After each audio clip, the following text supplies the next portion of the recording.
नहमदुहु व नुसल्ली व नुसल्लिम अला रसूलिल करीम अम्मा बाद। एक बहन का सवाल आया है कि आदमी मरने के बाद आटा गुड़ वगैरह बांटा जाता है, नमक बांटा जाता है, कि क्या इसकी शरई कोई हैसियत है? क्या इस तरह करना ज़रूरी है? उसका जवाब यह है कि आदमी के मरने के बाद आटे का बांटना, नमक का बांटना, बाज़ लोग तो नमक ही बांटते हैं, बाज़ लोग आटा ही तकसीम करते हैं, और बाज़ जगह तो ऐसा होता है कि मस्जिद के मुअज़्ज़िन साहब को और इसी तरीक़े से जो सबसे ज़्यादा गरीब लोग आ रहते हैं उनको जाकर ये आटा वगैरह तकसीम कर दिया जाता है। हालांकि अगर इसका ताल्लुक़ मय्यत के मरने के बाद हो, इसका ताल्लुक़ दीनी एतबार से मय्यत के साथ मुताल्लिक़ हो, तो शरीयत के अंदर इसकी कोई मिसाल हमें नहीं मिलती। अगर लोगों ने इसको रिवाज बना लिया हो कि मरने के बाद ये तकसीम करना ज़रूरी है, तो फिर वो बिदअत हो जाएगा। इसलिए कि आटे का तकसीम करना, नमक का तकसीम करना, गुड़ वगैरह का तकसीम करना, ये शरीयत के अंदर कहीं भी हमें इसकी मिसालें नहीं मिलती। हाँ, अलबत्ता मय्यत की तरफ से सदका देने का हुक्म है। आप पैसों के ज़रिए सदका दे सकते हैं। आप जो रिवाज लोगों ने बना लिया है कि मरने के बाद आटा तकसीम करना है, नमक ही तकसीम करना है, उसके बगैर मय्यत को सवाब नहीं मिलता, तो फिर ये बिदअत हो जाएगा। अगर आपका इरादा सदक़े का है तो फिर सदक़े में कोई भी चीज़ दी जा सकती है, पैसा भी दिया जा सकता है। एक प्लेट खाना बनाकर किसी को खिला दिया, वो भी सदका हो जाएगा, या किसी को कोई एक पानी का बोतल दिलवा दिया, वो भी सदका हो जाएगा। यानी सदका आम है, इसको ख़ास करना ही बिदअत है। लिहाजा हमें चाहिए कि मरने के बाद ये रिवाज को तोड़ें कि आटा ही तकसीम करना है, गुड़ ही तकसीम करना है और नमक ही तकसीम करना है। ये सब के सब रिवाजों से उसका ताल्लुक़ है, शरीयत से उसका ताल्लुक़ नहीं है। शरीयत के अंदर हाँ, ये हुक्म है कि सदका दिया जाए। सदक़ों से, सदक़े की वजह से क़ब्र के अज़ाब में तख़फ़ीफ़ हो सकती है, क़ब्र और सदक़े की वजह से बलाएँ टल सकते हैं।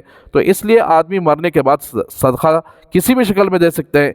चाहे एक किलो गोश्त ला लिए और कुछ पकाकर कुछ किसी को खिला दिए, किसी गरीब को दे दिए, या कोई और चीज़ लाकर किसी को दे दिए, या पैसा दे दिए, तो उसमें सदक़े का मफ़हूम वसी है।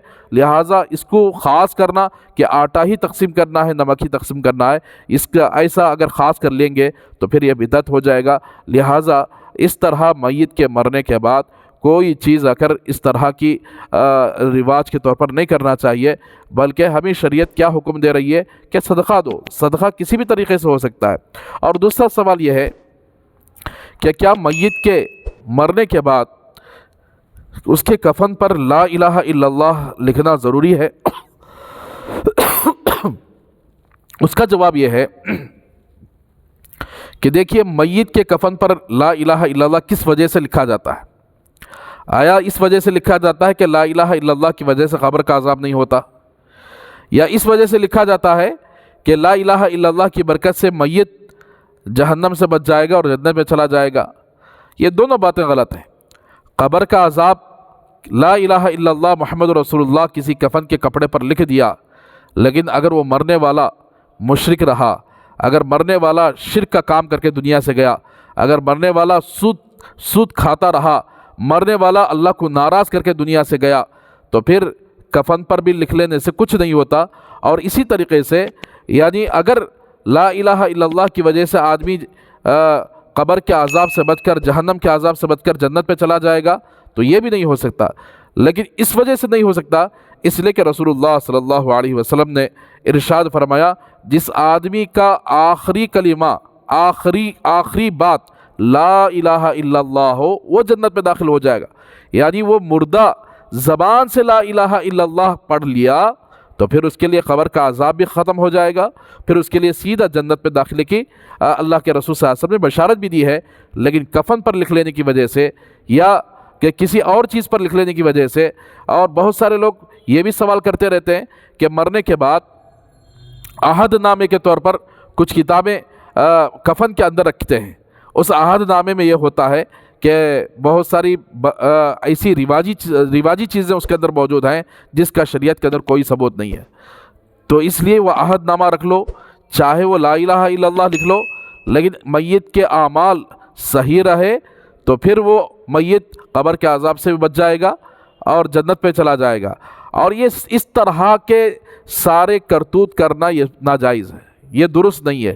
اللہ کے رسول صلی اللہ علیہ وسلم کا انتقال ہوا، صحابہ کا انتقال ہوا، صحابہ نے کسی کے کفن کے اوپر لا الہ الا اللہ نہیں لکھا، اور کسی اللہ کے نیک ولی انتقال ہوتے ہیں کہ ان کے کفنوں پر بھی کوئی لا الہ الا اللہ نہیں لکھا۔ جب ان لوگوں کے کفنوں پر لا الہ الا اللہ نہیں ہے، کلمہ نہیں ہے، تو ہم کون ہوتے ہیں کہ آج ہم مرنے کے بعد کسی آدمی کے کفن کو لا الہ الا اللہ بنا کر اس کے سامنے پیش کریں؟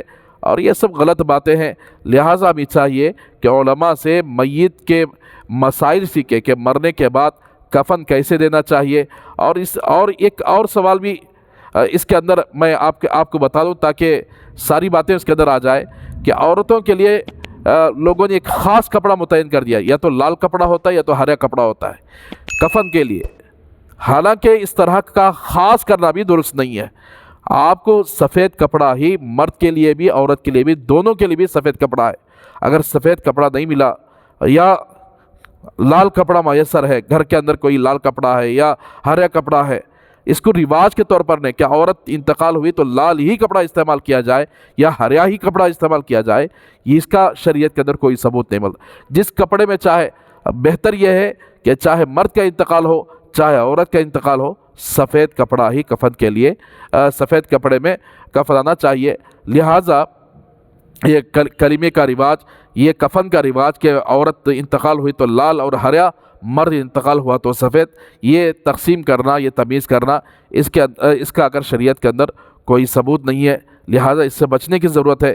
اسی لیے میت کے جو احکامات ہیں وہ علماء سے معلوم کرنا چاہیے، معلوم کر کے عمل کرنا چاہیے۔ اللہ سے دعا کریں کہ اللہ ہم سب کو ان باتوں پر عمل کرنے کی توفیق عطا فرمائے۔